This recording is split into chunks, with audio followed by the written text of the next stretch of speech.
عبارت پڑھ لیں.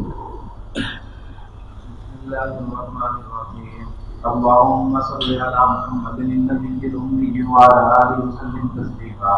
باب إمامة المقتول والمبتدع. وقال الحسن صل عليه بالعفو. وقال لنا محمد بن يوسف قال حدثنا الأوزاعي قال حدثنا الزهري عن حميد بن عبد الرحمن بن عبيد الله بن عدي بن خيار أنه دخل على عثمان بن عفان رضي الله عنه وهو محصور فقال إنك إمام عامة ونزلت بسماء تمام ويسلم. امامت المفتون کا معنی کیا ہے؟ ایسا امام جو فتنہ مبتلا جگہ ہے، بدعتی ہے، مفتون.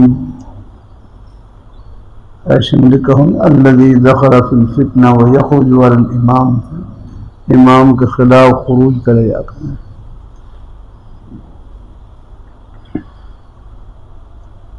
بہرحال اگر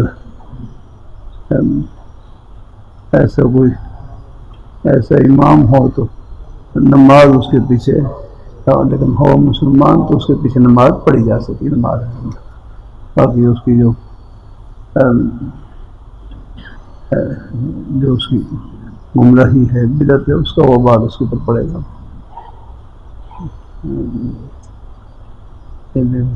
فاسق کے پیچھے نماز مکروہ تو ہے لیکن ہو جاتی ہے مکروہ. باب امامت المفتون والمبتدع.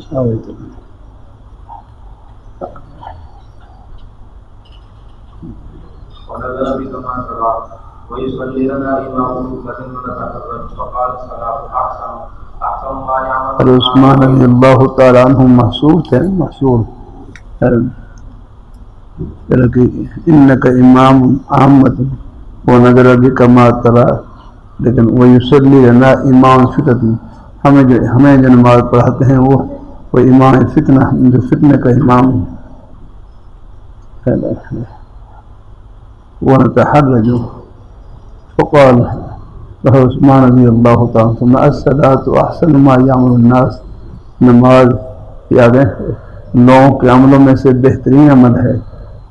فإذا احسن الناس، جب لوگ آپ کے ساتھ احسان کریں تو آپ بھی ان کے ساتھ احسان کریں، نیکی کریں. یعنی نماز پڑھا رہے ہیں یہ نیکی ہے تو آپ بھی ان کے ساتھ نیکی کریں. اور کوئی برائی کریں تو آپ ان سے برائی سے بچیں، یعنی بری بات میں ان کا ساتھ نہ دیں. باقی نماز پڑھنے میں گنجائش نہیں. جیسے ہمارے تبلیغ جماعت والے بھائی ہیں جاتے ہیں مساجد میں نماز پڑھ لیتے ہیں، بعض اہل بدعت بھی ہوتے ہیں. تو ہمارے رحمۃ اللہ نامجی صاحب رحمۃ اللہ علیہ فتوی ہی تھا کہ بھائی تبلیغ جماعت والوں کی نماز ہو جاتی ہے. بہرحال مسلمان امام ہوں یا تو سب کی نماز ہو جاتی ہے. اللہ تعالیٰ اپنے معمول نہ بنائے اسے ضرورت کے موقع پر، تاکہ لوگ ان کے غلط عقائد سے محفوظ ہیں. لیکن کبھی کبھی مسلمان ہو چاہے وہ جو مسلمان فرقہین میں سے ہوں نماز ہو جاتی ہے.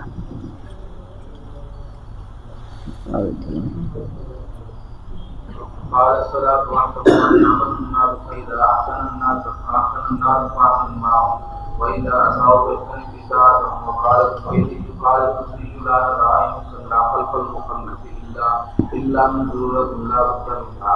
وبه قال حدثنا محمد بن أبان قال حدثنا منذر عن شعبة عن أبي الطيب. مخنث کہتے ہیں ہیلے کو.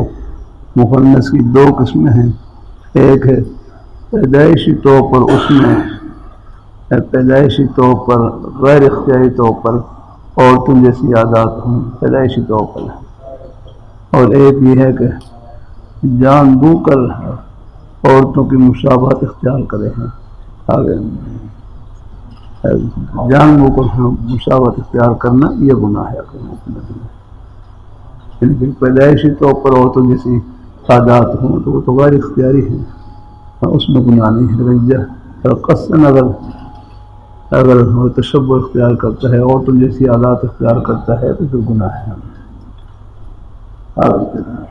أنه سمع أنس بن مالك رضي الله عنه قال قال النبي صلى الله عليه وسلم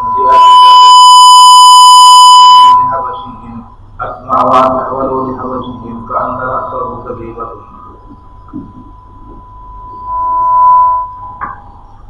بسم الله الرحمن الرحيم. اللهم صل على محمد النبي الأمي وعلى آله وسلم تسليما. باب يقوم عليهم الإمام بالله سواء إذا كان اثنين. وإذا قال الإمام بن حزم قال حدثنا أبو بكر بن محمد قال سمعت خالد بن جبير عن أم عباس رضي الله عنهما قال جبريل إذ قال إذا كان رسول الله صلى الله عليه وسلم غشا ثم جاء صلى الله عليه ثم نام ثم قام فيذكرهم فيستغفر الله عن يمينه فقال ثم ركعتين ثم نام ركعتين ثم نام حتى سمعت مقتله وقال مقتله غير الصلاة. اسلام آباد میں ہوتے ہیں، اسلام آباد میں ماشاء اللہ واقع الحمدللہ، وہاں پر اپنی کیا خدمت ہے، وہاں پر اپنے کاروباری مصروفیت ہے کیا؟ ہاں بس آپ رات کے روزی کے بہانے بھی جنت کے ہی بہانے ہیں، آپ دنیا دار نہیں انشاءاللہ دین دار الحمدللہ۔ وہ تو ہے لاہوری رحمۃ اللہ علیہ کتنا پیارا جملہ ہے، فرمانے لگے جس طرح نماز پڑھنا عبادت، روزہ رکھنا عبادت، اپنے بچوں کے لیے حق حلال کی روزی کمانا یہ بھی عبادت ہے، کہ جس طرح نماز پڑھنا عبادت، روزہ رکھنا عبادت، اپنے بچوں کے لیے، بہن بھائی والدین کے لیے حق حلال کی روزی کمانا یہ بھی عبادت ہے۔ اگر نماز کے لیے مسجد میں جانا ثواب، نماز پڑھ کر دکان میں جانا ثواب، دفتر میں جانا ثواب، کھیتی باڑی کرنا ثواب، ملازمت کرنا ثواب، ہر جگہ اللہ نے اپنے خوشی کے بہانے کھلا رکھے ہیں۔ یہ مدرسہ ہے، مدرسہ تو سیکھنے کی جگہ ہے اور عمل کرنے کی جگہ زمین کے چپے چپے پر ہے۔ یہ علم دین، ابھی طلباء علم دین پڑھ رہے ہیں، یہ اپنے لیے نہیں ہے، یہ سب کے لیے ہے، یہ بادشاہ سے لے کر فقیر تک سب کے لیے پڑھ رہے ہیں۔ یہ اللہ تعالیٰ کا دین سب وہ تو اللہ نے چن رکھا ہے، خدمات چن رکھی الحمدللہ۔ اللہ دین کی بنیادی تعلیم تو سب کو آپ دیکھیں، وہ تو ہمارے سکول کالج پڑھنے والے بچے ہیں، سکولوں میں دینیات اب بھی شاید ہوگی، خال دینیات کا ایک سلسلہ ہوتا ہے، بنیادی تعلیم تقریباً سب کو دی جاتی ہے الحمدللہ۔ پھر اس کے بعد پھر آگے تفصیلی علوم ہے وہ اس میں ہر ایک وہ تو آپ تفصیلی علوم کے لیے اللہ نے خدمت تقسیم کر رکھی ہیں، بچوں کو تقسیم کر رکھا ہے اور قبول کر رکھا ہے الحمدللہ۔ اللہ تعالیٰ آپ رات کے روزی کے بہانے بھی جنت کے بہانے ہیں۔ کاروبار میں کبھی کبھی حالات بھی آ جاتے ہیں، لیکن حالات اللہ اپنے قریب کرنے کے لیے لاتے ہیں، جھولی پرانے کے لیے۔ حالات سے آدمی نیچے نہیں ہوتا، حالات سے آدمی اونچا ہوتا ہے، اللہ تعالیٰ کے قریب ہوتا ہے الحمدللہ۔ حالات میں خوش بخت یہ ہے کہ اللہ پاک کی بارگاہ میں ہاتھ اٹھ جائیں، مانگنا شروع کر دیں، انشاءاللہ یہ سب بڑی جنت کی ہے انشاءاللہ۔ میرے جامع شفا فرمانے لگے مومن کا کوئی حال نفع سے خالی نہیں۔ ہمارے دنیا میں دو حال چل رہے ہیں، آپ دیکھ لیں، کبھی خوشی والی حالت اور کبھی تھوڑی بہت تکلیف پریشانی والی حالت ہے۔ ہر وقت بعض دن میں آپ دیکھ رہے ہیں کئی مرحلے ایسے آتے ہیں، کئی خبریں ایسی آتی ہیں، گھر میں آپ دیکھ رہے ہیں گھر میں ابھی خوش ہیں، تھوڑی دیر بعد کوئی بچہ رو رہا ہے، کوئی پریشانی چلتے رہتے ہیں ایسے باہر کے حالات کے اعتبار سے بھی کبھی آپ خوشی والی خبر سنیں، کبھی کوئی تکلیف پریشانی والی، یہ دونوں حال چل رہے ہیں ساتھ ساتھ۔ میرے حضرت فرمانے لگے مومن کا کوئی حال نفع سے خالی نہیں، اگر طبیعت کا موافق حال اللہ تعالیٰ کی اس نعمت کا شکر ادا کریں، کوئی خلاف حال آ جائے صبر اور اللہ پاک کی بارگاہ میں دعا، بس صبر اور شکر دونوں جنت کے راستے ہیں الحمدللہ۔ یعنی ہمارا کوئی حال یہ جنت کی ٹھنڈی ہواؤں ایسے خالی نہیں ہے، سب ہر حال میں نے اپنی رحمت کے بہانے سے پا رکھے، انہوں نے ہمارے لیے۔ اللہ قبول فرمائے، اللہ اپنی بارگاہ میں ہے، اللہ خوش رکھے، کیونکہ ہاں ہمارے گھر میں ہیں، گھر والے ہیں، بچے ہیں، سب کو دنیا آخر کی ان کو ہی فرما دیں کہ اللہ نے آپ کی جنت گھر کی چار دیواری میں چھپا رکھی ہے، بس وہاں رہ کر حسب معمول اللہ تعالیٰ کی خوشی میں لگے رہیں۔ گھر میں جھاڑو دینا ثواب ہے، کھانا پکانا ثواب ہے، بچوں کی دیکھ بھال کرنا ثواب ہے، ہر جگہ اللہ نے اپنی خوشی کے بہانے پا رکھے۔ گھر والے بچے نہ سنبھالے ہم کیسے باہر کام کر سکیں یار؟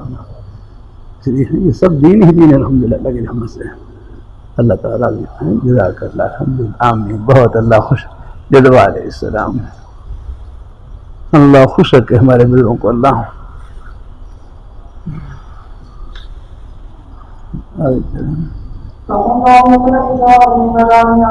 حدیث جو بولی نا حتیٰ سمعت غطیتہا و خطیتہا، پہلے میں نے بتلایا تھا نا غطی خطی کا معنی کیا ہے، پہلے بھی روایت گزری ہے کہ حضور صلی اللہ علیہ وسلم کے سانس مبارک کی آواز ہے۔ بعض ہمارے اردو کے شارحین نے خراٹے کے ساتھ ہی معنی کیا ہے، لیکن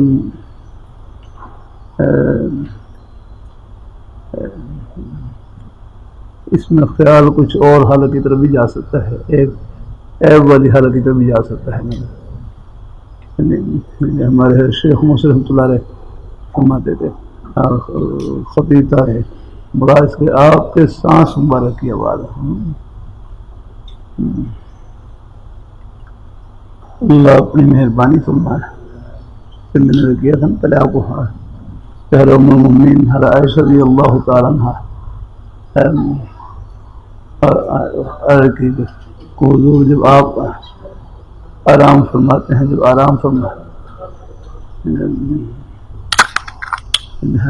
آرام فرماتے ہیں تو میں آپ کی آواز کو سنتی ہوں، میں آپ کی آواز کو سنتی ہوں۔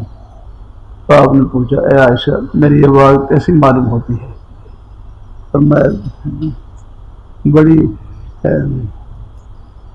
بڑی دلکش معلوم ہوتی ہے، یہ بتلا بڑی پرکشش ہے، ایسے ہم بڑی پرکشش کیا نفع بولا کرنا، ہاں آپ کی آواز بڑی پرکشش معلوم ہوتی ہے، میرا دل کرتا ہے کہ آپ سوتے رہیں اور میں آپ کی آواز سنتی رہوں گا۔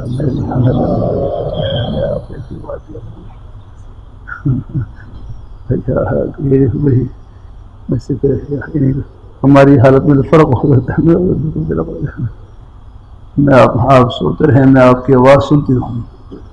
یہ لیے علامہ ابن حجر رحمۃ اللہ نے لکھا ہے تو میں یہ آپ کا موضوع تھا کہ جس طرح آپ بیداری میں آپ کی آواز پرکشش ہوتی تھی الحمد اللہ، بڑی دل کو بہانے والی ہوتی تھی، بڑی پرکشش ہوتی تھی، اسی طرح نیند کے اندر بھی آپ کی آواز پرکشش ہوتی ہے الحمد للہ۔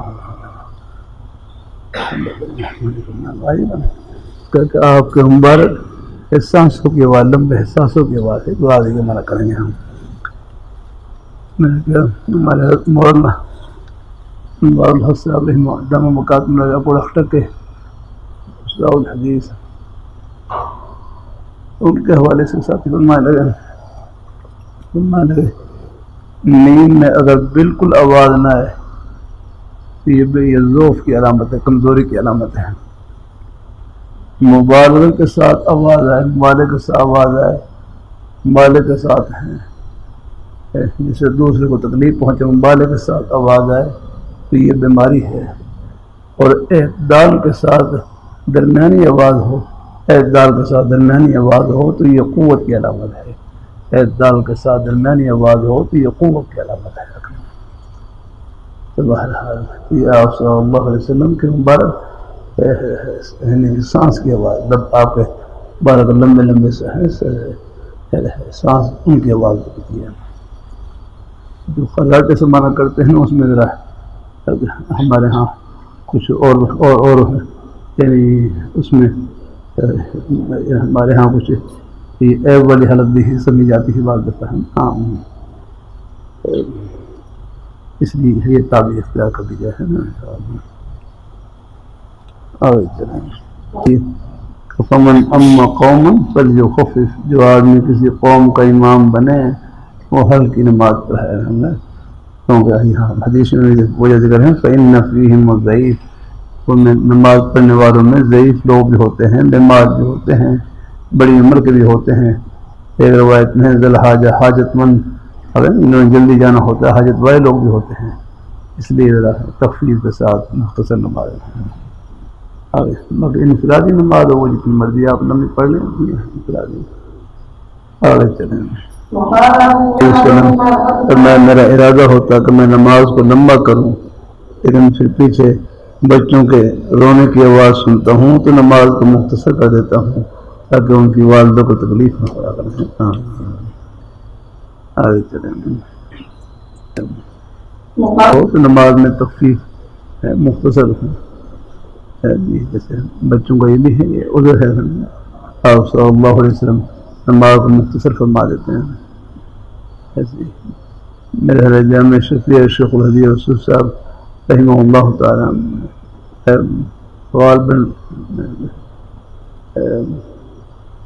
ہم دورہ حدیث والا سال تھا، نماز پڑھتے تھے. اللہ خوش کرے، جزاک اللہ بھائی. ہاں یہ دونوں کی دعا مل گئی انشاء اللہ الحمدللہ. اللہ تعالیٰ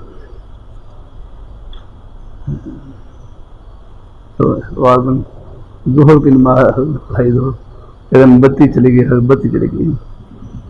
تو حضرت پہلے بھی ویسے انہیں حضرت نماز ماشاء اللہ بڑے انہیں درمیانی اختصار کی طرف مائل، بڑی ماشاء بڑی بالکل من اما قوم فلیخفف کا مزاج. اس میں میرا گرمیوں کا موسم اور ظہر کی نماز میں بتی چلی گئی. حضرت نے مجھے لگتا ہے بالکل بڑی تیزی سے نماز پڑھائی ہے، اور لگتا ہے جیسے اتحیات پڑھتے شاید مختصر درود پڑھا اور سلام پھیرا اور پھر کے باہر نکل آیا. وہ گرمی کی اور بات ہو ایسے اور ہمارے پیش آ جاتے ہیں، یعنی کہ لوگ گرمی میں اور آپ خر رات کو لمبا کر دیں، موقع محل دیکھنا ہوتا ہے. یہ مسجد نمرہ ہے، مسجد میدان عرفات میں مجھے ایک مرتبہ موقع ملا. عام طور پر خیمہ دوری ہوتے تھے، ایک مرتبہ ایسا کہ ہماری گاڑی تھی، ہمارے بھائی عاطف صاحب والد صاحب اپنی بس کرواتے تھے گاڑی وہاں.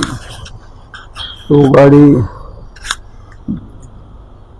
بالکل ایسی جگہ پر رکی کہ وہاں سے مسجد نمرہ نام کو 10 منٹ کو پیدل فاصلہ تھا، بالکل قریب تھی. تو اللہ کا شکر سے وہاں پر نماز پڑھنے کی جو 2 نماز اکٹھی پڑھتے ہیں نا. مسئلہ بھی یہی ہے کہ جو حج کے امام ہیں ان کے پیچھے اگر نماز پڑھے مسجد نمرہ میں تو پھر آپ اکٹھی پڑھ لیں.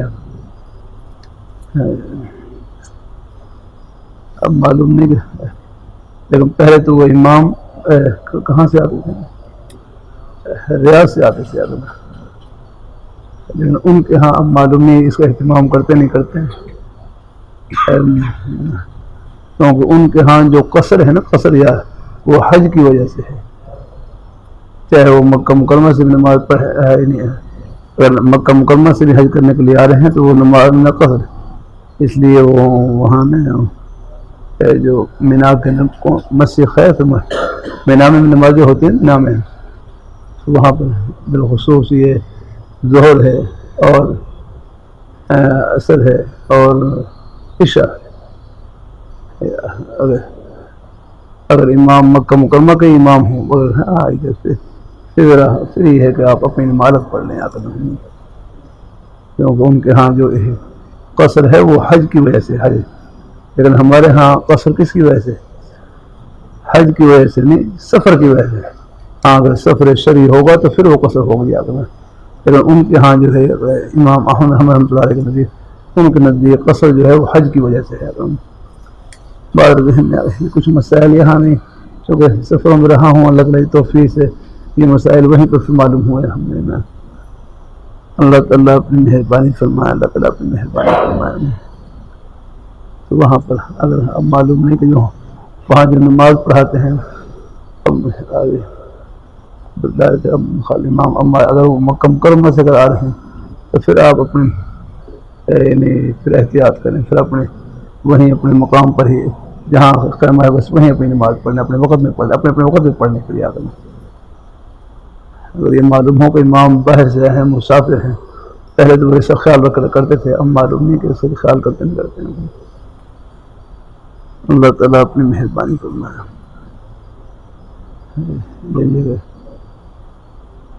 مکہ مکرمہ کا یعنی جو راستہ ہے عرفات میں، میدان عرفات میں جو راستہ ہے وہ باہر سے بھی آتا ہے مکہ مکرمہ میں داخل ہونے سے پہلے طائف سے ہے۔ ہاں اگر ایسا کوئی اہتمام کرتے ہیں پھر تو ہے، ورنہ تو پھر اپنے اگر مکہ مکرمہ کے امام ہیں تو پھر چونکہ ان کے ہاں میں نے رکھے نا قصر جو ہے وہ حج کی وجہ سے، اور ہمارے ہاں قصر صرف حج کی وجہ سے نہیں سفر کی وجہ سے ہے۔ اگر یہ حالت ہو تو پھر یاد پھر نماز اپنی اپنی جگہ پر پڑھنی چاہیے۔ ہاں مکہ مکرمہ کے امام تو پھر ذرا احتیاط کرنی چاہیے۔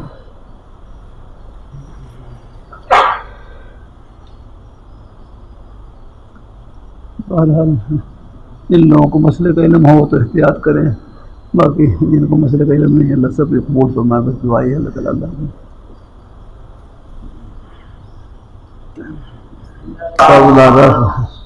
جنت کے کنارے سے پڑھ رہے ہیں عبادت۔ چلو ٹھیک ہے ماشاء اللہ، پڑھیں جزاک اللہ۔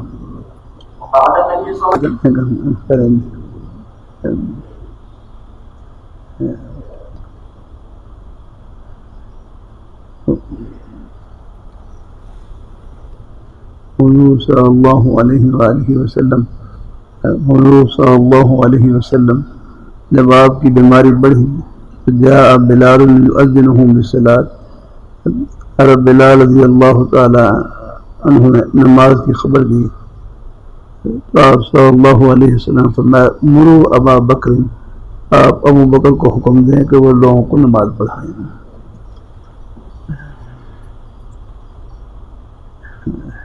فقلت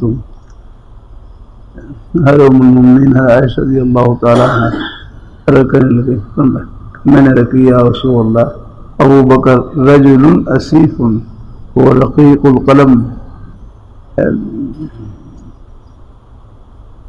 ابو بکر صدیق رضی اللہ تعالیٰ عنہ رقیق القلب شخص ہیں، رقیق القلب آدمی ہیں، وَإِنَّهُ مَتَى مَا يَقُومُ مَقَامَهُ، جب وہ آپ کی جگہ پر کھڑے ہوں گے تو شاید وہ رقت قلب کی وجہ سے اور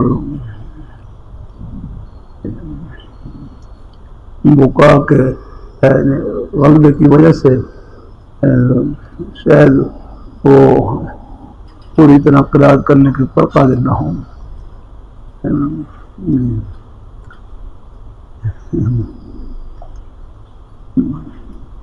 لا یسمع، کہ لوگوں کو قرات نہ سنا سکیں۔ فلو امرت عمر، اگر آپ عمر کو حکم دے دیں تو حضور صلی اللہ علیہ وسلم مروا ابا بکر، مروا ابا بکر کو حکم دو ان یصلی بالناس، وہ لوگوں کو نماز پڑھائے۔ فقلت لحفصہ، میں نے حفصہ کو کہا قولی لہو ان ابا، ان سے جا رکھی عمر رضی اللہ تعالیٰ بیٹی ہے حفصہ رضی اللہ عنہ سے جا رکھی ان ابا بکر، کہ ابو بکر رجل اسیف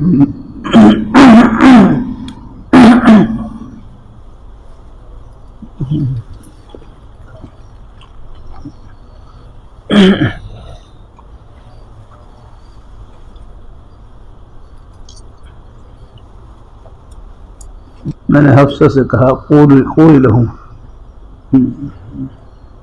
آپ حضور صلی اللہ علیہ وسلم خدمت میں رکھ کریں ابو بکر رجل اسیف، ایک رقیق القلم نرم دل شخص ہیں، وَإِنَّهُ مَتَىٰ مَا يَقُومُ مَقَامَكُمْ، اگر وہ آپ کی جگہ پر کھڑے ہوں گے شاید لوگوں کو وہ قرات نہ سنا سکیں، ان کے اوپر یعنی خشیت خداوندی کا خوف ایسا غلبہ ہوتا ہے کہ بعض دفعہ ہم رونا ایسا غالب آ جاتا ہے کہ شاید وہ قرات نہ کر سکیں. پر امرت عمرہ، اگر آپ اپنے والد عمر رضی اللہ تعالیٰ کو حکم دیں. فقال، پھر حضور صلی اللہ علیہ وسلم نے دیکھو حضور کا فرمان، حضور کی منشا در حقیقت منشا ربانی ہے الحمدللہ. ہاں حضور کا فرمان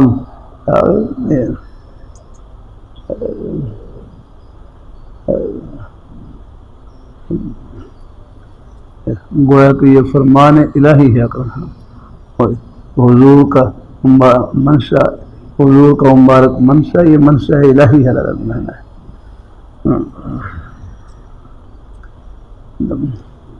پھر آپ نے جب آپ کو اندازہ ہو گیا کہ ان کو حکم نہیں دے رہے، تو پھر آپ نے تنبیہ فرمائی ان كنا لانت صواحب یوسف، ان كنا لانتن صواحب یوسف. صواحب کس کی جمع ہے؟ صواحب کس کی جمع ہے؟ صاحب کی جمع ہے نا صواحب.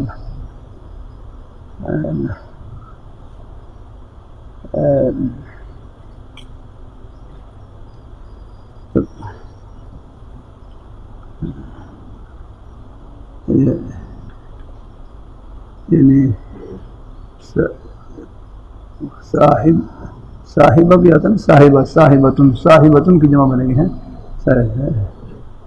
اللہ تعالیٰ اپنی مہربانی فرما، جیسے کہتے ہیں محترمہ صاحبہ ہے، اہلیہ صاحب یا آج کل کی زبان میں بات کہتے ہیں بیگم صاحبہ صاحبہ ہے، تو صاحبہ کی جمع کیا آئے گی؟ صواحب. جیسے زوارب، یہ زاربتن کی جمع ہے، زاربتن زاربتان زارباتن زوارب، زوارب نہیں، یہ زاربتن کی جمع ہے، تو صاحبتن کی جمع ہے.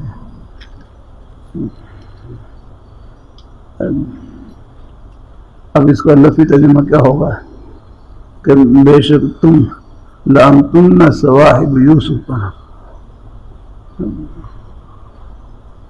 دیکھو کہ تم یوسف کے ساتھ معاملہ کرنے والی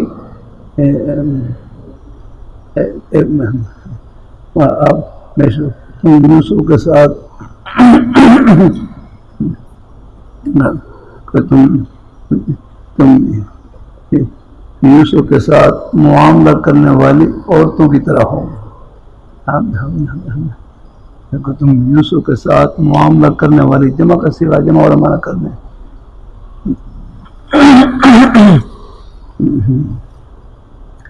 تم یوسف کے ساتھ معاملہ کرنے والی عورتوں جیسی ہو جانا ہے، تو ان کی طرح ہو جانا ہے. لیکن مراد یہاں پر اس سے زلیخا ہے، حضرت زلیخا. پہلے غلطی ہوئی لیکن بعد میں توبہ کر لی، پھر وہ حضرت زلیخا بن گئی. کہ تم ان کی طرح ہو، مراد اس سے حضرت زلیخا ہے. حضرت زلیخا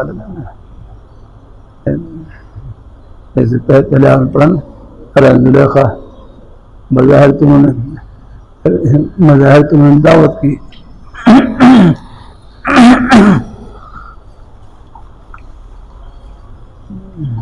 تو اکرام اور دعوت تھی، اور حقیقت میں اوپر سے دعوت تھی، اپنا عذر پیش کرنا تھا.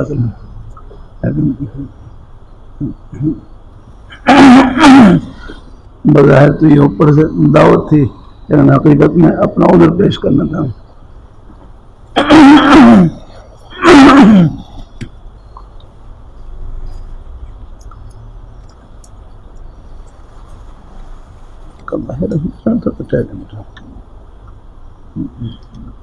بظاہر تو یہ ضیافت تھی، اکرام تھا، دعوت تھی، اور لیکن اندر کیا تھا؟ اپنا عذر پیش کرنا تھا کہ حضرت یوسف علیہ السلام کے ساتھ جو معاملہ پیش آیا اس کے بارے میں اپنا عذر ظاہر کرنا، تاکہ یوسف علیہ السلام کو یہ خود دیکھ لیں۔ جب انہوں نے دیکھا تو بجائے وہ پھل کاٹنے کو انہوں نے اپنے ہاتھ کاٹ لیا۔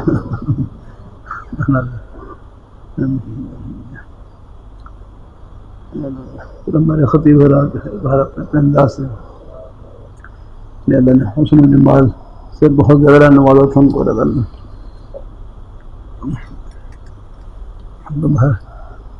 مراد ہے کہ تم مراد مطلب کیا تم زلیخا جیسی ہو۔ دیکھو شریعت کتنا پردہ ڈالنے کی کوشش کرتی ہے، یعنی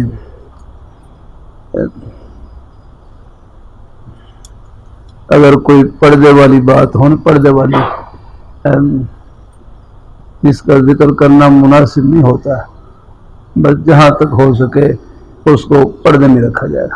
ہاں اب دیکھو یہاں نام نہیں لیا کہ تم زلیخا جیسی ہو، بس ایک جمع کے صیغے کے ساتھ اشارہ فرما دیا ہم کہ تم ان جیسی ہو جا کر، حالانکہ مراد سے حضرت زلیخا ہے، لیکن زلیخا کا ذکر نہیں کیا کیونکہ ایک نامناسب امر تھا نے جس پر جہاں تو ہو سکے پردہ ڈالا جائے۔ آپ صلی اللہ علیہ وسلم نے بھی آگے اس پر بالکل اس بات کو پردے میں رکھا، الحمدللہ۔ ہاں نام نہیں لیا، الحمدللہ اشارہ کر دیا کہ تم یوسف کے ساتھ معاملہ کرنے والی جیسی عورتوں کی طرح ہو۔ حالانکہ عورت تمہاری میں کون سی ہیں وہ لہٰذا ہے کہ ان کا نام ذکر نہیں کیا ہے غیر کسی کے ساتھ۔ تو یہ تم یعنی مطلب کیا تھا، یہاں مہر عائشہ رضی اللہ تعالیٰ عنہ ظاہر میں تو یہ تھا نا کہ میرے والد رقیق القلب ہیں، آگے شاید وہ قرات کرنے پر قادر نہ ہو، لوگوں کو قرات نہ سنا سکیں۔ کہ اندر کیا تھا، اندر یہ تھا کہ لوگ نحوست نہ پکڑیں،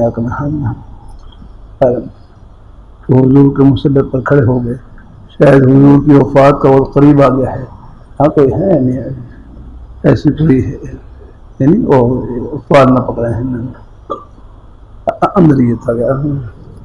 لیکن آپ صلی اللہ علیہ وسلم لیکن آپ کا فرمان پورا قدر حقیقت یہ رب کا فرمان ہے کہ فرمایا بس مروا بابا کے ابو بکر کو کم لوگ وہ نماز پڑھائیں۔ ماشاء اللہ پھر آپ دیکھیں تو نماز پڑھیں، غالباً 17 نمازیں حضور صلی اللہ علیہ وسلم کی بیماری کے زمانے میں 17 نمازیں انہوں نے پڑھائیں، آ کر 17 نمازیں آ کر۔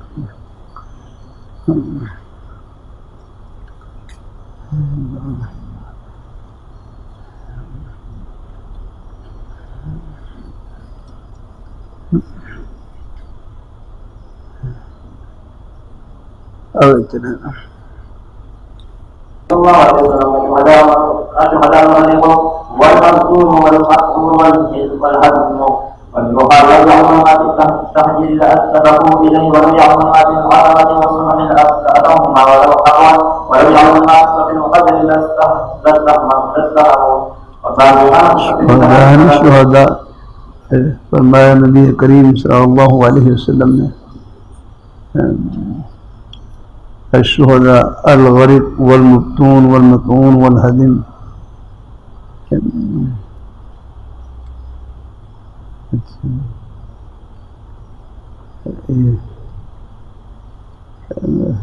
ایک روایت میں ہے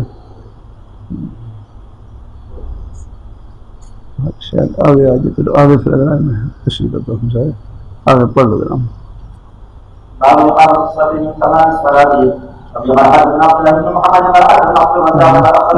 اتنا سنا یہاں شہداء الغرق، غرق کا معنی کیا ہے؟ الغرق کا معنی پانی میں ڈوبنے والے، غرق ہونے والے ہیں پانی میں۔ والمطعون کا معنی کیا ہے؟ پیٹ کی بیماری۔ والمطعون کا معنی کیا ہے؟ طاعون۔ والمطعون توبہ ہے۔ اور الہدم کا معنی اور اسی طرح شہداء ایک یعنی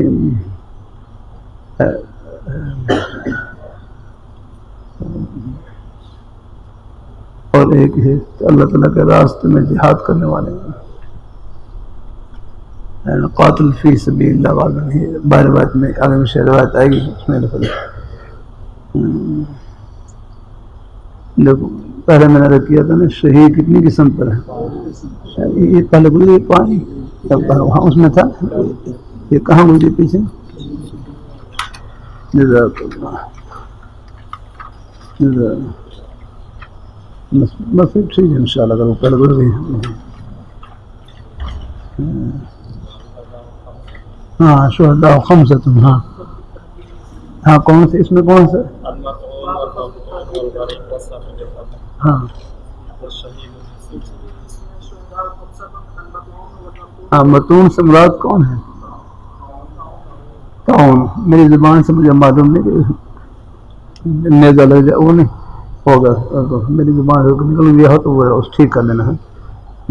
متون سے مراد طاعون کی بیماری جو مبتلا ہے. اور کون سے ہیں 5 میں؟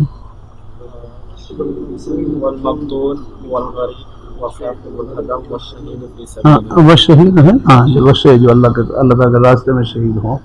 یہ 5 شہداء ہیں. میں کہنا شہید کتنی قسم پر ہیں؟ بعض نمبر 1 شہید فی دنیا والآخرہ کہ دنیا میں ان پر شہادت کے حکام جاری ہوں اور آخرت میں بھی شہیدوں کے صف میں اٹھایا جائے. دنیا میں شہادت کے حکام کیسے کہ ان کو آگے انہیں کپڑوں میں بغیر غسل کے ان کو دفن کیا جائے گا. ہاں نماز جنازہ پڑھی جائے گی لیکن بغیر غسل کے انہیں کپڑوں میں ان کو دفن کیا جائے گا. یہ تب ہے کہ جب یہ اس سے مراد کون سے جو میدان جنگ میں شہید ہوں, میدان جنگ کے میں شہید ہوں, اور میدان جنگ سے اگر میدان جنگ میں زخمی ہوئے ان کو پھر بعد میں اٹھا کر لے آئے, یعنی دنیا کا کوئی نہ کوئی فائدہ انہوں نے حاصل کر لیا, تو پھر وہ شہید فی الآخرہ ہیں, شہید فی دنیا نہیں آگنا ہے. پھر ان کے اوپر دنیا میں شہادت کے حکام جاری نہیں ہوں گے. مثلا کوئی میدان جنگ میں زخمی ہوئے پھر ان کو اٹھا کر لے آئے, پیچھے مرکز میں لے آئے, وہاں دوا دارو کی آکنا کوئی یعنی دنیا کی کسی چیز سے فائدہ اٹھا لیا انہوں نے آکنا, پھر یہ وہ پھر شہید فی الآخرہ تو ہیں لیکن شہید فی دنیا نہیں آگنا. آگے بات ہے یہاں پر بھی جتنے ہیں یہ سب تقریباً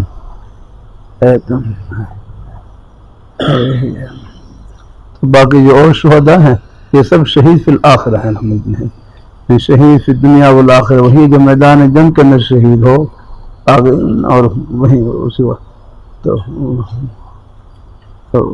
اور دنیا کی زندگی سے کوئی وہ نفع نہ اٹھا سکے, کوئی دوا دارو مرہم کا موقع نہ ملے جا کر اور فوراً وہ شہید ہو جائے, پھر وہ شہید فی دنیا والآخرہ ان کو اسی کپڑے میں دفن کیا جائے گا اور نماز جنازہ پڑھی جائے گی. آگے بات جزاک اللہ.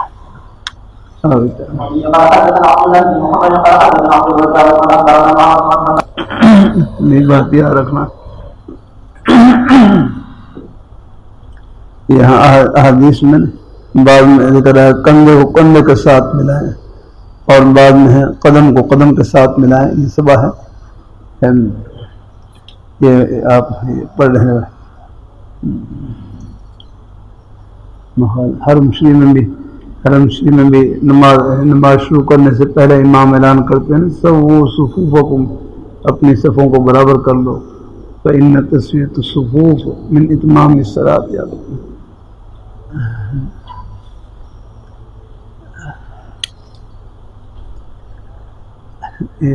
کندھے کے ساتھ کندھا ملائیں اور یہ بعد میں ٹخنے کے ساتھ ٹخنا ملائیں. بعد میں بھی آپ کے الفاظ بھی آتے ہیں کندھے کے ساتھ کندھا ملائیں, ٹخنے کے ساتھ ٹخنا ملائیں.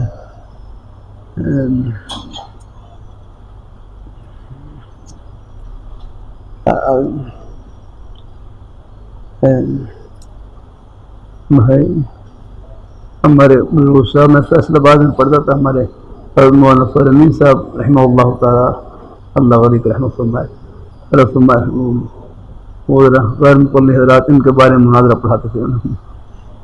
تو حضرت فرمانے لگے یہ جو آتا ہے کندھے سے کندھا ملانا, ٹخنے سے ٹخنا ملانا, فرمایا یہ کنایہ ہے تسویۃ الصفوف سے، یہ کنایہ ہے تسویۃ الصفوف ہے کہ صفوں کو برابر کرو. ہم نے صفوں کو برابر کرنے کا طریقہ یہ ہے کہ کندھا کندھے کے برابر ہو، آگے ٹخنا ٹخنے کے برابر ہو، برابر ملانا مقصد نہیں ہے. جا کر اب آپ دیکھ لیں مثال کے طور پر اللہ تعالیٰ اپنی مہربانی فرمایا. اب بعض دفعہ ایک کا قد بڑا ہوتا ہے اور ایک کا قد چھوٹا ہوتا ہے، وہ کیسے ملائیں کندھے سے کندھے. اگر بعض گھٹنے موٹے ہوتے ہیں، ایک چھوٹا بچہ ہے اسے گھٹنے بالکل چھوٹے چھوٹے، وہ کیسے. اور پھر اس میں ہے تکلف ہو، یہاں 3-4 سال کھڑے ہو جائیں نا سامنے ہمارے پیچھے بس اب ذرا تو ان کا کندھا ابھی جی یہ ان سے کروایا ایک کندھا کیسے بنائے، نیچے ہی رکھنی پڑے گی میرے خیال. اب ویسے بھی اب آپ ملاؤ اور ایک ٹخنا ہی ملاؤ تو کیسے کریں گے، بہت بڑا پھر اوپر سے کندھا میں ایک تکلف کرنا پڑے گا. یا تو ہاں نہیں ایسا نہیں چلے. اسلام کا کوئی حکم ایسا نہیں آتا کہ جو ہماری آگے نے اس میں آسانی ہے اس میں. اب آپ ہی تو بھائی یہاں پر جو کندھے سے کندھا ملائیں، ٹخنے سے ٹخنا ملائیں، یہ مشکل ہے.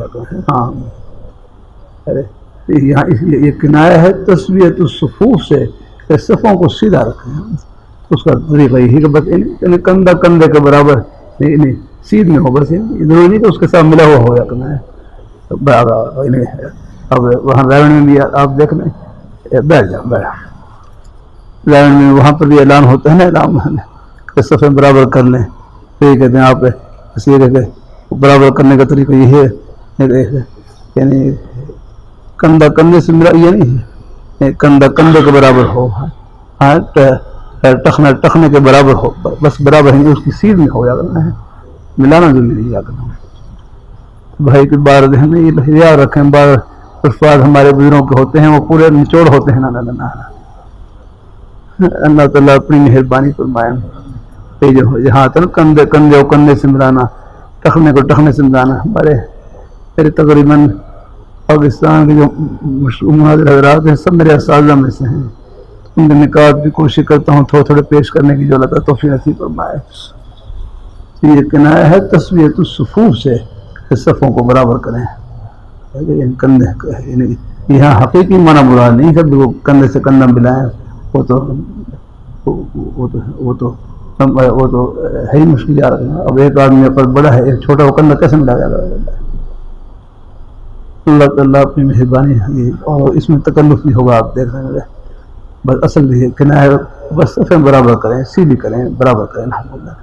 اس کا طریقہ یہ ہے کہ بس یعنی کندھا کندھے کے برابر آ رہا ہو، ٹخنا ٹخنے کے برابر آ رہا ہو تو سب بھی سیدھی ہو جائے گی. الحمدللہ. جزاک اللہ. آگے چلیں کرنا ہے تربیت میں کیسے رفع جائیں انگلیاں جو ہیں آسمان کی جانب ہو، یہ انگلی ہم آسمان کی جانب ہو، آسمان کی جانب بس ایسے ایسے. اللہ آگے انگلی ہیں اوپر، انگلی آسمان کی جانب ہو، بس ایسے. اللہ یعنی انگوٹھے ہیں یہ کان کے 2 کے برابر ہوں.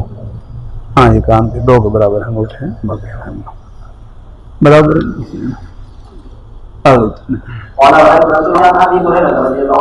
نماز کی حالت میں جس طرح آپ آگے دیکھتے اسی طرح آپ پیچھے بھی دیکھتے ہیں، بلکہ اپنے پیارے صحابہ کے کرام کے دل کی حالت پر بھی اللہ آپ کو مطلع فرما دیتے ہیں. خشوع کا تعلق دل سے ہوتا ہے. میں آپ کو خشوع کو ہی پہچان لیتا ہوں. یاد رہے یعنی آپ صلی اللہ علیہ وسلم پر اپنے پیارے صحابہ کرام کی دل کی حالت مطلع فرما دیتے ہیں. وہ بعض منافقین بھی ہوتے تھے، نہیں آپ منافقین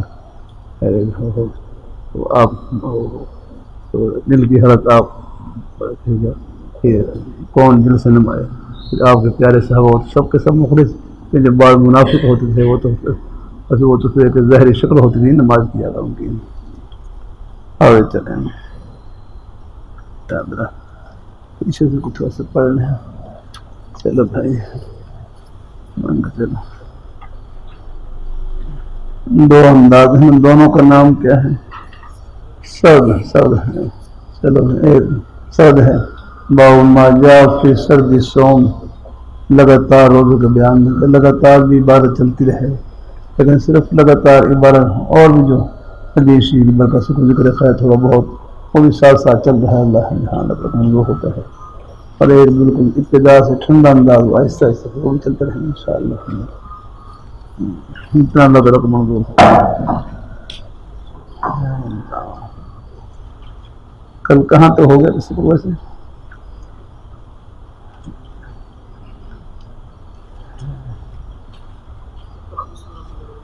سبق کہاں تو ویسے پڑھ لیا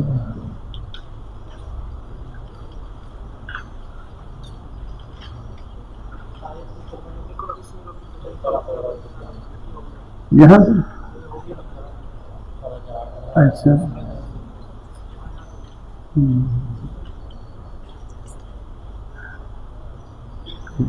بسم اللہ الرحمن الرحیم.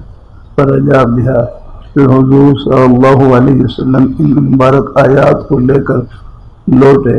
یرجف فؤادہ کیا میں آپ کا قلم مبارک لڑ رہا ہے.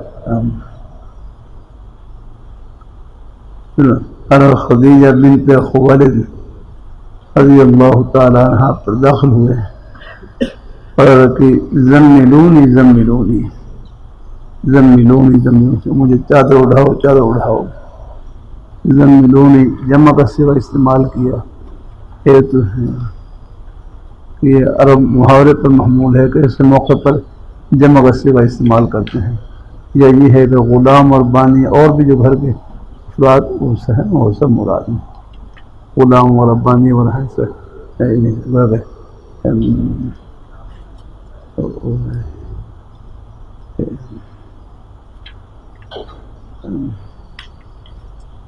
ان کی وجہ سے جمع کا صیغہ استعمال کیا گیا.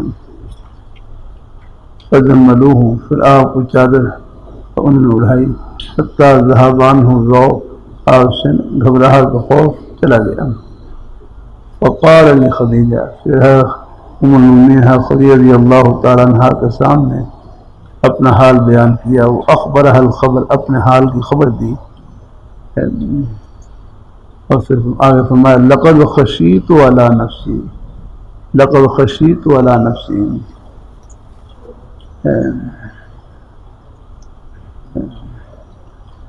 یعنی بھی لکھا ہے لام جواب لقد لام ہاں اصل میں کیا تھا اے واللہ. ہاں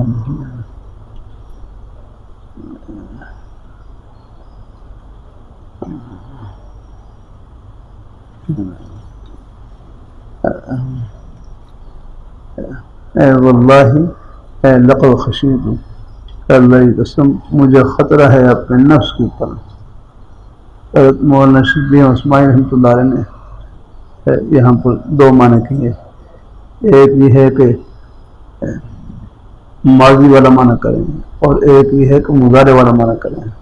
ماضی مضارع کے معنی میں اگر ماضی والا معنی کریں مطلب یہ ہوگا کہ یہ پہلے واقعے کی طرف اشارہ ہے.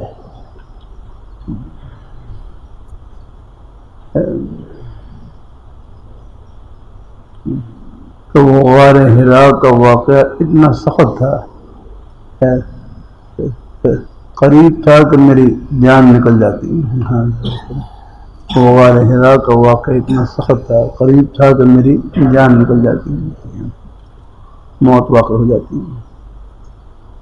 ایک یہ ہے کہ یہ ماضی مضارع کے معنی میں ہو پھر مطلب یہ ہے کہ حضرت جبریل علیہ السلام غار حرا میں اتنی صعوبت سے یعنی شدت سے پیش آئے،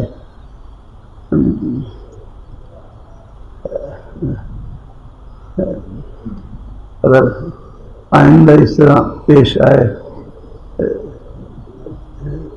تو میری جان نکل جائے گا آئندہ کے اعتبار سے۔ حضرت جبریل علیہ السلام اتنی شدت سے صعوبت سے پیش آئے، اور آئندہ اس طرح پیش آئے کہ میری جان نکل جائے گی، میری جان نکل جائے گی الحمدللہ۔ یہ آئندہ کے بارے میں یا پہلے میں؟ بہرحال الظاہر میں لقد خشیت علی نفسی، کہ وہ غار حرا کا واقعہ اتنا سخت تھا، قریب تھا کہ میری جان نکل جاتی ہے کہ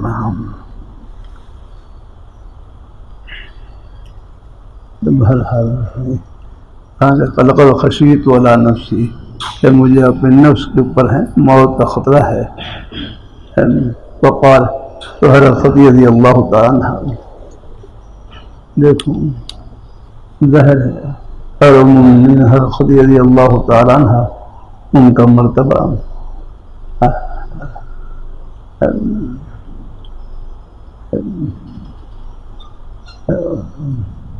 حضور صلی اللہ علیہ وسلم کہ ذات اقدس سے کم ہے، مرتبہ کم ہے،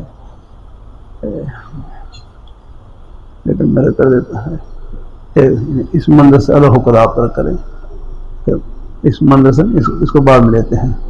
تو بعض دفعہ چھوٹوں کی زبان سے بھی اللہ ایسی تسلی والے کلمے کہلوا دیتے ہیں، یہ تو صحابہ تو سب بڑے امہات سب بڑی ہیں نا، میں اپنے اس منظر سے ہٹ کر کے عرض کر رہا ہوں کہ بعض دفعہ چھوٹوں کی زبان سے بھی اللہ پاک ایسے کلمے کہلوا دیتے ہیں جو بڑوں کے لیے تسلی کا سامان بن جاتے ہیں۔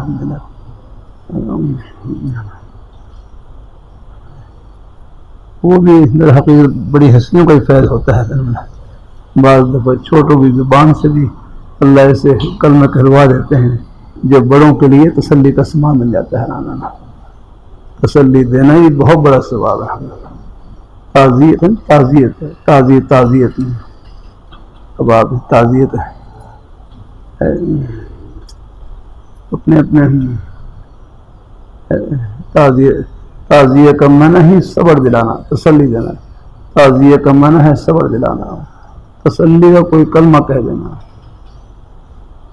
شیعہ حضرات ہیں بیچارے یہ تعزیہ نکالتے ہیں، یہ تعزیہ نہیں، یہ تبکیہ ہے، تبکیہ رلانا، وہ تو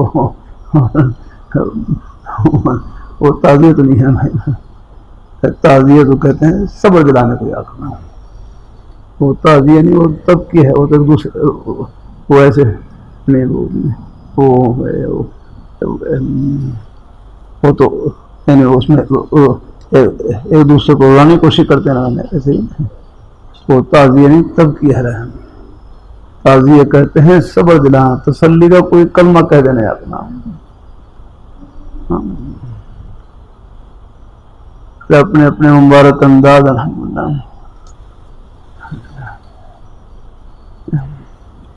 ہمارے بزرگ صاحب مولانا عبد الرحمن اشرفی صاحب رحمۃ اللہ علیہ ان کا انتقال ہوا۔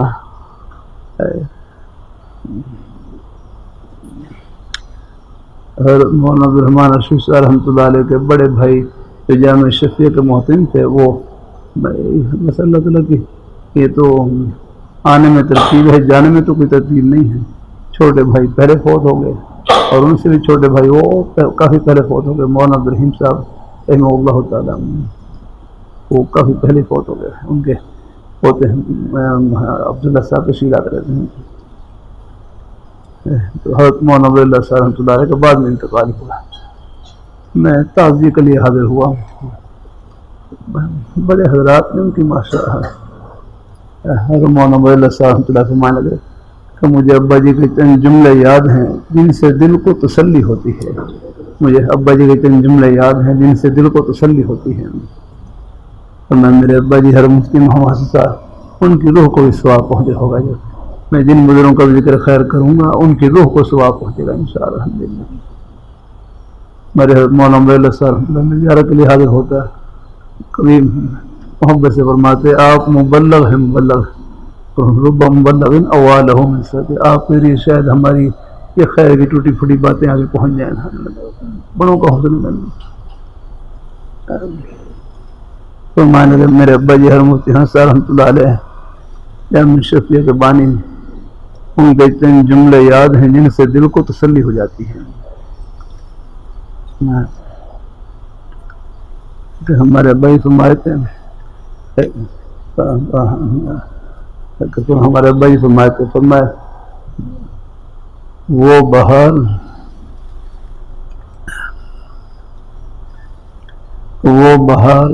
جس کے بعد خزاں ہو، وہ بہار جس کے بعد خزاں ہو، وہ بہار بہار نہیں ہے۔ بات سمجھ، وہ بہار جس کے بعد خزاں ہو، خزاں کہتے ہیں جس میں پتے جھڑ جاتے ہیں اکنا ہم، یہ کب آتی ہے خزاں؟ جو گرمیوں کا موسم ختم، خزاں کا موسم آتا ہے، پتے جھڑ جاتے ہیں۔ مان لگا وہ بہار جس کے بعد خزاں ہو، وہ بہار بہار نہیں ہے، اور وہ خزاں جس کے بعد بہار ہو، وہ بہار ہے، وہ خزاں جس کے بعد بہار ہو، وہ خزاں خزاں نہیں ہے۔ اللہ کو ذہن میں آگے بات نہیں، تسلی کلمہ بڑوں کے اپنے اپنے ابا جی کے جملے یاد ہیں، ان سے دل کو تسلی ملتی ہے کہ وہ بہار جس کے بعد خزاں ہو، وہ بہار بہار نہیں ہے، وہ خزاں جس کے بعد بہار ہو، وہ خزاں خزاں نہیں ہے۔ فرمانے لگے میرے بھائی مولانا عبدالرحمن اشرفی صاحب رحمۃ اللہ علیہ، ان کے لیے دنیا کی زندگی بہار تھی، بہار، لیکن اس کے بعد موت کی خزاں آنے والی تھی، اس بہار کی کوئی حقیقت نہیں یاد رکھنا، پانی ہے اللہ ختم ہونا ہے۔ اور میرے بھائی مولانا عبدالرحمن اشرفی صاحب رحمۃ اللہ علیہ کی موت بظاہر خزاں ہے، لیکن اس کے بعد جنت کی بہاریں ٹھنڈی ہوائیں چھپی ہوئی ہیں، لہذا اس خزاں کی کوئی حقیقت نہیں ہے الحمدللہ۔ بس اللہ خاتمہ ایمان کو فرما دے، پھر مومن کے لیے موت جنت کے باغ میں داخل ہونے کا دروازہ ہے، ہمیشہ کی راحتوں میں چلے گئے۔ تو بھائی کی بات سامنے آ گیا نا، وہ بہار جس کے بعد خزاں ہو، وہ بہار بہار نہیں ہے، اور وہ خزاں جس کے بعد بہار ہو، وہ خزاں خزاں نہیں ہے۔ میں میرے بھائی کی زندگی مولانا عبدالرحمن اشرفی صاحب رحمۃ اللہ علیہ کی زندگی بظاہر بہار تھی یادنا، لیکن اس کے بعد موت کی خزاں آنے والی تھی، اس بہار کی کوئی حقیقت نہیں۔ اور میرے بھائی مولانا عبدالرحمن اشرفی صاحب رحمۃ اللہ علیہ کی موت بظاہر خزاں، لیکن اس کے بعد جنت کی بہاریں ٹھنڈی ہوائیں چھپی ہوئی، لہذا اس خزاں کی کوئی حقیقت نہیں یاد کرنا۔ اللہ مومن کی موت بظاہر خزاں ہے، لیکن اس کے بعد جنت کی ٹھنڈی ہوائیں چھپی ہوئی ہیں، اس خزاں کی کوئی حقیقت نہیں ہے۔ اللہ خاتمہ ایمان و فرما دے، پھر مومن کے لیے موت جنت کے باغ میں داخل ہونے کا دروازہ ہے۔ تو میرا کل رہا تھا نا، بعض دفعہ چھوٹوں کی زبان سے بھی اللہ پاک ایسے کلمے کہلوا دیتے ہیں جو بڑوں کی تسلی کے لیے تسلی کا سامان بن جاتا ہے، دل کی تسلی کا۔ پھر آگے تسلی کے اپنے اپنے انداز، بعض جگہ فوت ہو جاتی ہے، کسی کے والد فوت ہو گئے، کسی کا بچہ فوت ہو گیا، ایک بھائی تسلی کے لیے بڑا اچھا جملہ کہنے لگے دیکھو والدین کو اولاد کی نعمت اللہ تعالیٰ نے عطا کی ہے، والدین کو اولاد کی نعمت اللہ تعالیٰ نے عطا کی ہے، اور اولاد کو والدین کا سایہ اللہ نے عطا کیا ہے۔ انہیں کی عطا ہے نا کہ والدین کو اولاد کی نعمت اللہ تعالیٰ نے عطا کی ہے، اور اولاد کو والدین کا سایہ اللہ نے عطا کیا ہے۔ ان دونوں نعمتوں میں سے اللہ کسی کو اپنے پاس بلا لیں، وہ ہم سے اچھی جگہ بلا لیا، ہم بلا لیں، ہاں ہم سے اچھی جگہ بلا لیا۔ اور جدائی کا صدمہ ہے، یہ بھی عارضی ہے، جدائی بھی عارضی ہے۔ انتم سلفنا انتم سلفنا ونحن بالاسر، تم پہلے ہم پیچھے پھر ہم پیچھے رہنے لگا، اتنا ہی فرق ہے۔ تو دین تاخیر کا ہی فرق ہے نہیں۔ اللہ اپنی مہربانی فرمائے۔ تو بہرحال ایک جدائی کا صدمہ ہوتا ہے، وہ عارضی ہے، وہ غیر اختیاری ہے، لیکن بس یہ سوچیں اللہ تعالیٰ انا للہ و انا الیہ راجعون، لام تملیک کے لیے کہ بے شک ہم اللہ ہی کے لیے، ہمارا ایک قلوم اللہ تعالیٰ کی ملکیت میں ہے، مالک کو حق ہے اب اپنے مملوک میں تصرف کرنے کا یا کرنا ہے۔ انا للہ لام تملیک کے لیے ہے یہاں پر، تو ان کو اپنے ہم ان کے غلام ہیں، ان کے مملوک ہیں، وہ اپنے ملکیت میں جب چاہے تصرف کرے، جب چاہے بلا لے۔ اللہ تعالیٰ وہ تو آنے میں ترتیب، جانے میں کوئی ترتیب نہیں ہے۔ نانا موجود ہیں، نواسے کا جنازہ پڑھ رہے ہیں، دادا موجود ہیں، پوتے کا جنازہ پڑھ رہے ہیں۔ میرے جو پوتے پیدا ہوئے ہیں بس یہی میں سبق رہی ہوں، رات سے مجھے خبر ملی، رات کو پتوں کی سے آ رہا کہ آپ کے ہاں پوتا ہوا ہے، خوشی ہوئی۔ میں سیدھا یہاں سبق کے لیے لاہور آ گیا، تو اس وقت میں تھا تو سجاد انہوں نے میں اطلاع دی کہ پوتے کا انتقال ہو گیا۔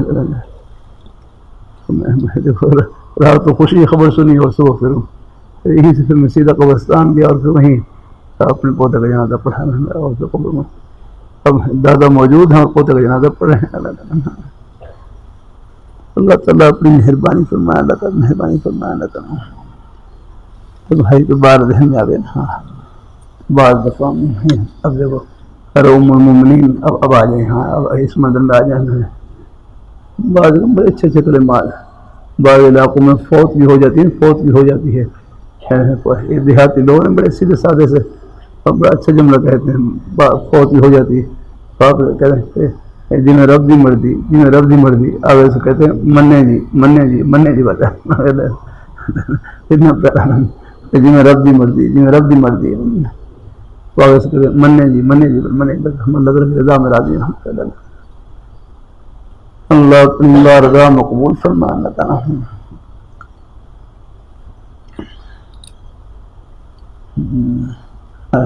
پر من حضرت خدیجہ رضی اللہ تعالیٰ عنہ کتنی پیاری تسلی دی ہے آگے نا، فرمایا کلا ہرگز ایسا نہیں ہو سکتا، ہرگز کلا کا تو ہم یعنی ترجمہ کر ہی نہیں سکتے، نہیں ہمارے لیے کلا کلا ہرگز ایسا نہیں ہے، نہیں لیکن لقد خشیت علی نفسی، کلا ہرگز ایسا نہیں، واللہ ما یخزیک اللہ ابدا، اللہ تعالیٰ آپ کو ہرگز تنہا نہیں چھوڑے گا، کیونکہ آپ کی یہ خوبیاں دیکھو اللہ تعالیٰ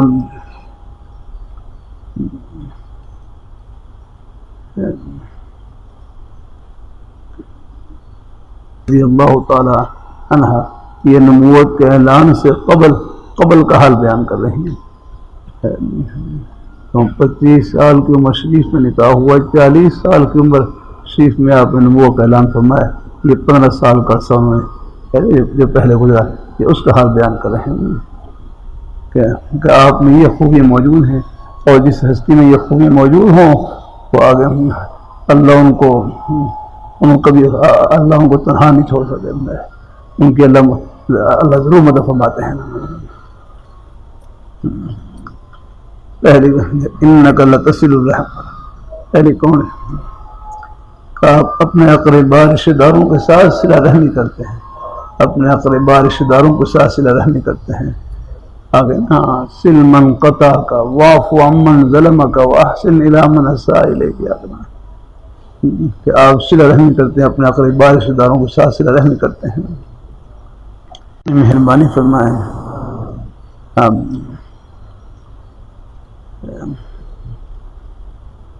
یہاں وہ داؤشی میں حدیثی کا مخل نکالنا، وہ تحمل الکلہ، تحمل الکلہ کا معنی تحمل الکلہ،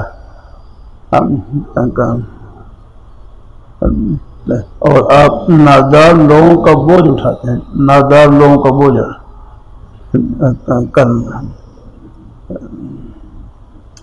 کل اس آدمی کو کہتے ہیں جو اپنا بوجھ نہ اٹھا سکے، مراد کیا ہے کہ آپ نادار لوگوں کا بوجھ اٹھاتے ہیں۔ اللہ اپنی مہربانی فرمائے اس میں۔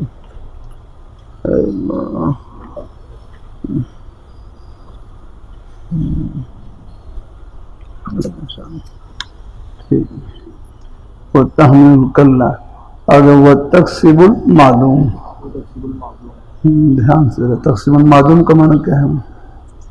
اس میں کئی لوگ ہیں، دھیان سے۔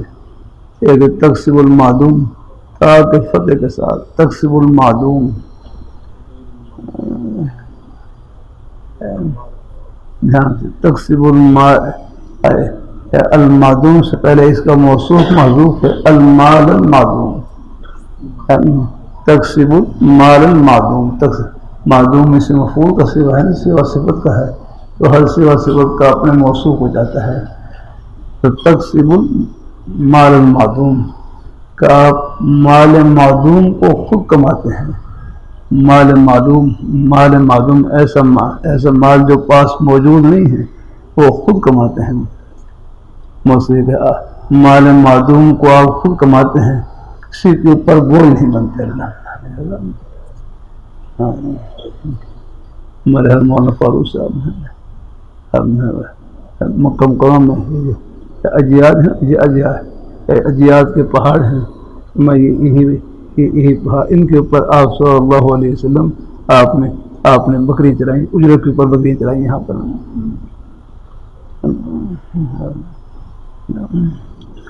ایک تقسیم المعدوم المال معدوم، آپ مال معدوم خود کماتے ہیں، مال معدوم خود کماتے ہیں۔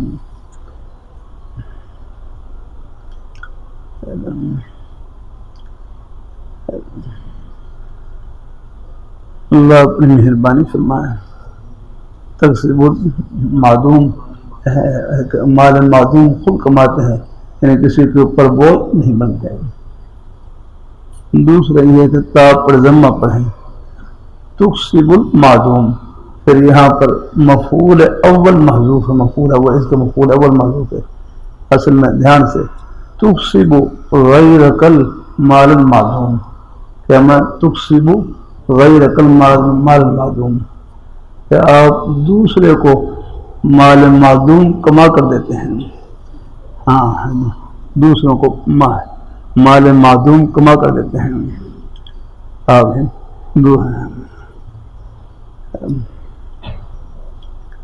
اللہ تعالیٰ اپنی مہربانی فرمائے۔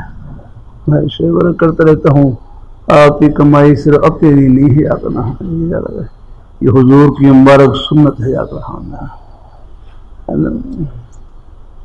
خیر خواہی کرنا اقربا رشتہ داروں کے ساتھ اور اپنے غرباء کے ساتھ، جہاں بھی اللہ تعالیٰ توفیق نصیب فرمائے ان کے ساتھ ہمدردی کرنا، خیر خواہی کرنا۔ تقسیم غیر کل مال معدوم، کہ آپ دوسروں کو مال معدوم کما کر دیتے ہیں۔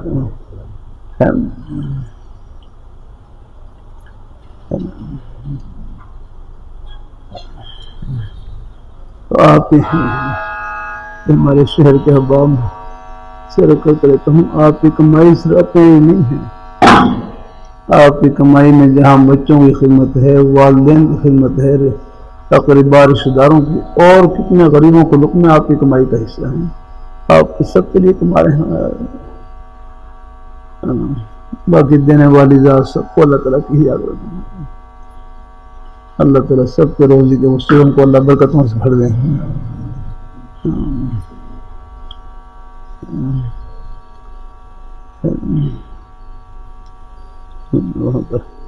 میں صاحب کا بعد میں تھا، صاحب کا بعد میں وہاں پر ایک نیک عالم دین انہوں نے واقعہ سنایا۔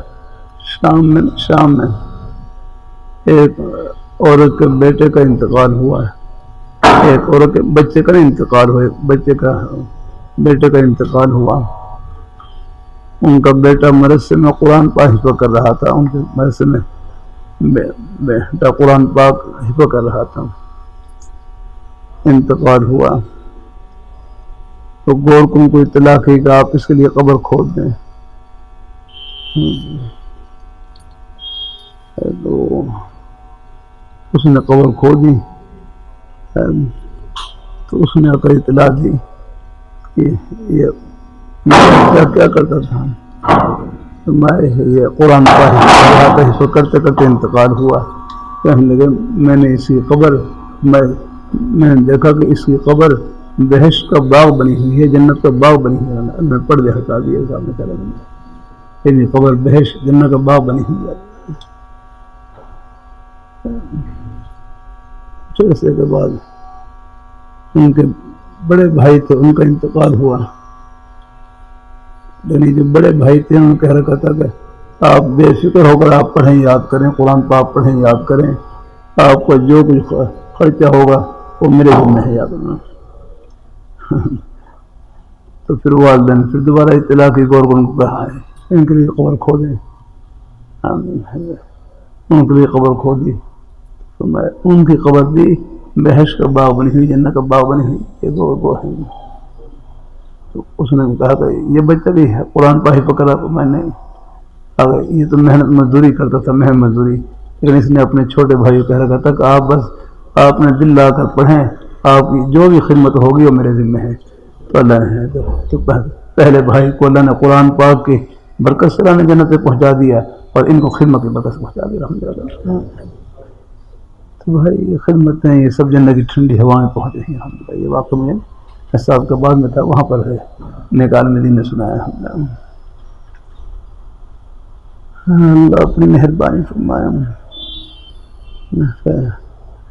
اللہ اپنی بارگاہ مقبول فرمائے. اللہ تعالیٰ تو وہ تقسیب دوسرا کیا تھا تقسیب تا پر ضمہ پڑھے کیا پڑھے تقسیب غیر کل مال معدوم کہ آپ دوسروں کو اپنے غیر کو دوسروں کو مال معدوم کما کر دیتے ہیں. الحمدللہ. اللہ اپنی مہربانی فرمائے. اب اس سنت پر ہمارے کتنے حضرات ہیں جو آپ ایک لقمے خدمت کر رہے ہیں، وہ تقریباً جہاں اپنے لیے کما رہے ہیں وہ آپ کے لیے بھی کما رہے ہیں.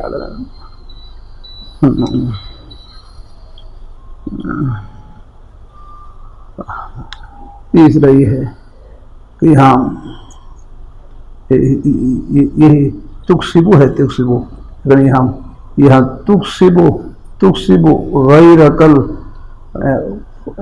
خلق المعدوم ہے، خلق المعدوم اخلاق سے ہے نا. تقسیبو غیر کل خلق المعدوم تقسیبو غیر کل خلق المعدوم کہ آپ دوسروں کو اخلاق معدومہ اپنے اخلاق معدومہ ایسے نوازتے ہیں. دوسروں کو اخلاق یعنی آپ اپنے پیارے صحابہ کرام کے قلوب کو اخلاق حمیدہ اخلاق محمودہ سے ان کے قلوب کو آپ منور و مزین کرتے ہیں.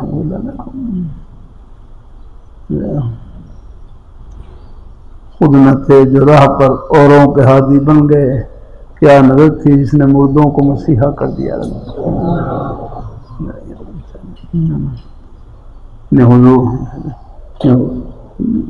حضور کی نیک تربیت کی وجہ سے تمام کے تمام صحابہ کرام ہدایت کے آسمان پر روشن ستارے بن گئے. الحمدللہ. اصحابی کالنجوم فبأیہم اقتدیتم اہتدیتم الی آخر. تو آپ اخلاق معدومہ سے نوازتے ہیں. وہ اخلاق جو پہلے نہیں تھے آپ کی نیک صحبت کی برکت سے تمام صحابہ کرام کو وہ اخلاق نصیب ہو گئے. نیک اخلاق، عمدہ اخلاق، اخلاق کریمانہ سب ان کے اوصاف بن گئے.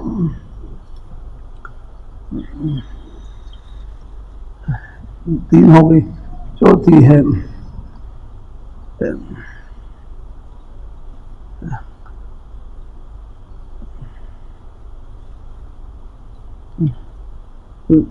یہاں تو میں دو صورتوں میں دیکھا کہ مفعول اول محذوف مفعول اول ہے.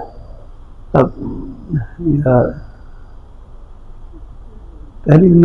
پہلے میں تو خیر مفعول وہ تو لازمی تھا، کیا کہتے ہیں مفعول متعدی بیت مفعول. یہ دو اور آگے اب یہ ہے کہ تقسیب، یعنی اس کے بعد مفعول اول محذوف نہیں، تقسیب المعدومہ،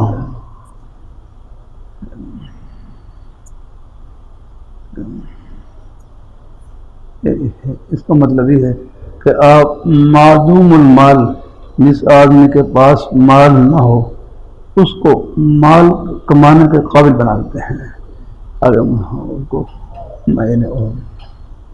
ان کے ساتھ ایسی مدد اور ان کے ساتھ تعاون کرتے ہیں کہ وہ اپنے پاؤں کے اوپر کھڑا ہو جاتا ہے۔ الحمدللہ، کتنی بڑی ہمدردی ہے۔ کوئی غریب آدمی ہو، ان کو روزی کا وسیلہ عطا کر دیا، ان کو کام کاج کا طریقہ بتلا دیا، کام کاج کے اوپر کھڑا کر دیا تاکہ خود وہ اپنی روزی کما سکیں، یہ بہت بڑی ہمدردی ہے۔ تقسیب المعدوم، معدوم کا معنی کیا؟ معدوم المال شخص کو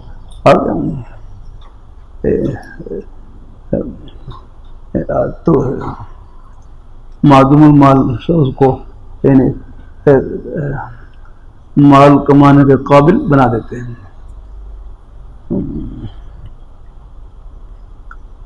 تقسیب المعدوم ہے جو معدوم ہے، جس کے پاس مال نہیں ہے اس کو مال کمانے کا طریقہ اس کو بتلا دیتے ہیں، آپ اس طریقے سے کام کریں تو آپ کے کام میں برکت ہوگی الحمدللہ۔ اور اس کو باقاعدہ ہے کہ آپ معدوم المال شخص کو مال کمانے کے قابل بنا دیتے ہیں، یعنی اس کو اپنے پاؤں کے اوپر کھڑا کر دیتے ہیں۔ یہ سب تو بھی ہیں، چار تو بھی ہیں، پھر ان میں پہلا احتمال جو ہے وہ راجح ہے۔ وہ تقسیب پہلا کیا تھا؟ وہ تقسیب المعدوم، ہاں کیا معنی؟ آپ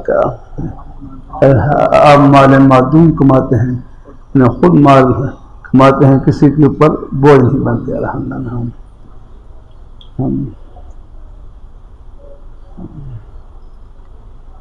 آپ تجارت میں بھی بڑے نصیبے والے تھے الحمدللہ۔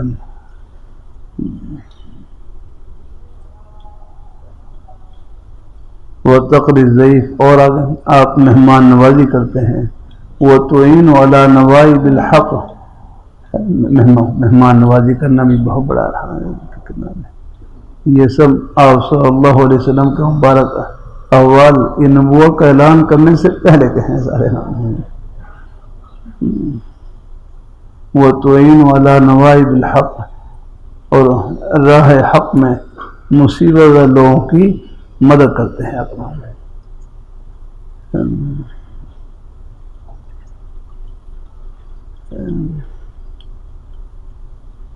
یہاں حق کا لفظ استعمال کیا، مطلب یہ یعنی راہ خیر میں کوئی مصیبت تکلیف آ جائے، راہ شر میں نہیں آنا ہے، یعنی